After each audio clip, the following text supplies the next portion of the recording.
Saturday 9/27/2025, and I haven't been getting under the covers for the last month or so because I had shoulder surgery and I'm still sleeping in the bed, and getting in and out is still difficult for me. So my reclining chair and my couch have been so, but I am letting my feet hang out at their natural right angle as we talk today. And normally this would be under the Kangapota covers that has the ergonomic canopy that gently rises and drapes the feet, accommodating them, taking the pressure off the tips of your toes. It makes an enormous difference. Being comfortable lying on your back, whether you're changing channels or volume or surfing the web or both at the same time. Most of us do this stuff lying on our back. And the feet naturally point up. We're not ballerinas. Even this is hard for me. I don't like doing it. I like my feet. Even at my most athletic years ago, I didn't like doing it. Wasn't my great strength. Feet are strong, but they want to stay like this. All right, we're going to start for 1 second, and we're going to talk football. I never talk football. I've stopped caring about football years ago. You know when I stopped caring about football? I stopped caring about football when Des Bryant made the catch and a touchdown, and they ruled it a non-catch. And I said, this sucks. This is BS. Oh, and I don't know, you guys eat it up. But let's talk more football. A big college weekend, a big pro week.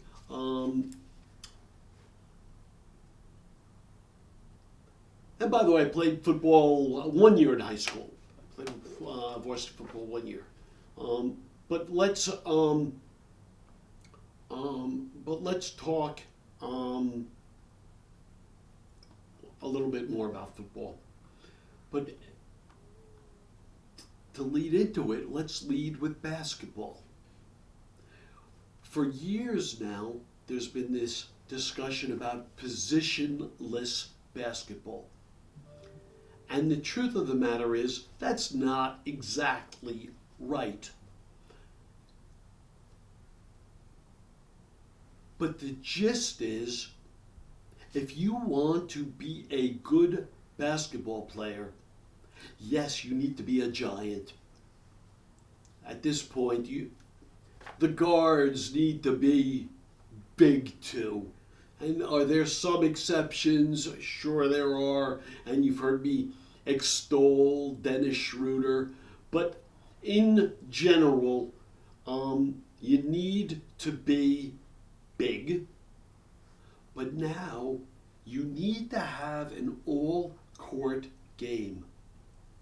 The days of just simply being big and not being able to shoot the ball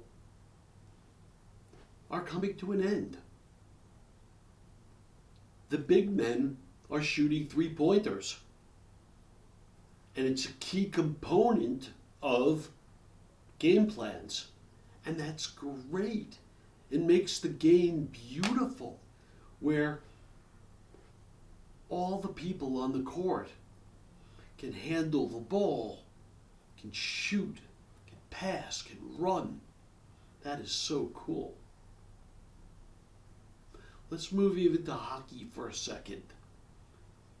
Sure, you have people who maybe they're a little larger, they don't skate as fast, and they'll play defensively, but boy, they can handle the puck, and they can shoot, and they can transition. There is a goaltender, and the goaltender has just one job in general. But where I'm going with this is, in football, You're rolling out massive teams where everyone is delegated to you do this. You block, right? You only block on the left side. You block on the right side. You can pass block, but you're not a very good run blocker. You're a runner. You're an outside receiver, but you can't be an inside receiver like a tight end because you're just not big enough, and those real tough yardage type things, you can't do it. Running backs are differentiated, or you're a fullback and a short gain power back, or you're going to be a tailback and be speedy, but you get to a point where the game, it's real weird, isn't it? Where everyone has just their one little role to play, and you're going to put it all together.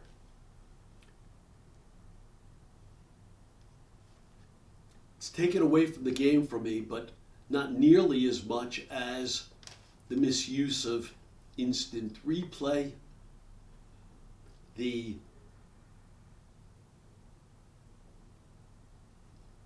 role that betting has now taken on. It's awful. What we don't know right now is how damaging all this gambling is.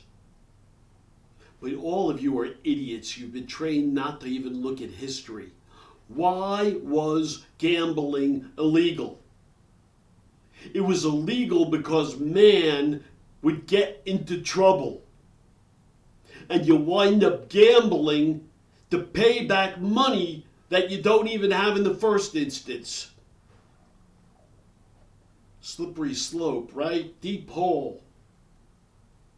Big trouble. That's why the mob was involved, and the mob was going out and charging you usurious rates and then whacking you or breaking your bones or whatever they do if you didn't pay back. Well, that's what's going on right now. We don't know the data points exactly. We'll find out one day as we take back America properly, but we're going to find out that I suspect 1 in 5, I'm making it up. It's just my gut. 1 in 5, maybe even 1 in 4 are unable to handle the debt that they're running up. I had some guy say to me, this was last year, we were sitting there, and he told me he had done some parlay and it didn't work. And he lost $40,000. Now I have no idea how rich he is or was. 40 grand, that's a lot of dough to be gambling. I'm going to move along from football. By the way, football also has become a MAGA establishment. For those of you today that will sit there and say Colin Kaepernick disrespected the troops, know you're morons. Colin Kaepernick stood against police brutality in the time of George Floyd, was choked out on camera. I know any of you still, he disrespected the troops. You're morons, and you've been poisoned, and you're sick. And Fox, which runs football, is damaging and dangerous and poisonous and sick. It's another reason I stay away from football. So let's move. We're getting closer and closer to the NBA. Let's continue with the Kawhi thing. As we look at the Clippers, it's not just a smoking gun, it's blatant evidence of payments and corruption. And I got it. Steve Ballmer is rich and a great guy. He's been a really good guy. But he got tangled up in a web of corruption. Everywhere Kawhi Leonard has gone, it is dirty.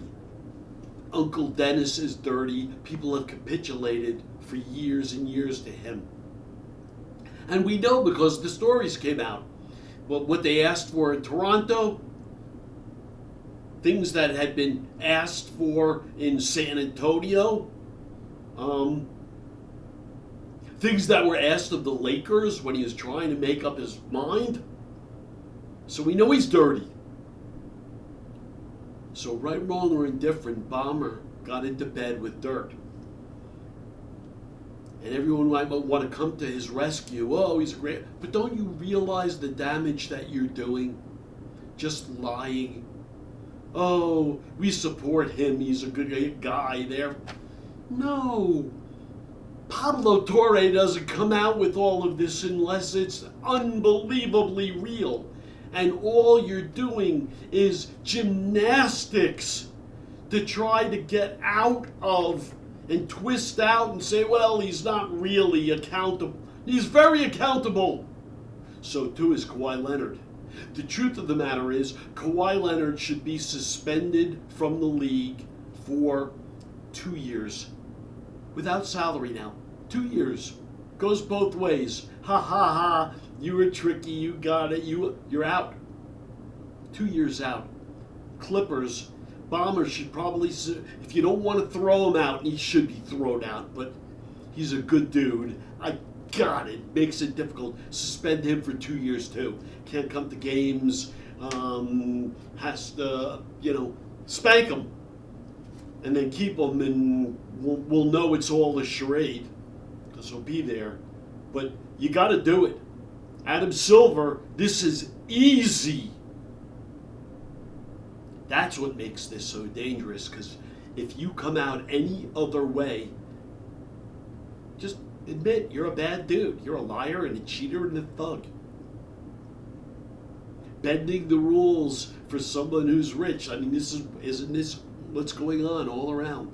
Oh, the rule of law, right and wrong, only applies if you're poor, right? If you're real rich, then it doesn't matter. Then you can get away with whatever you want.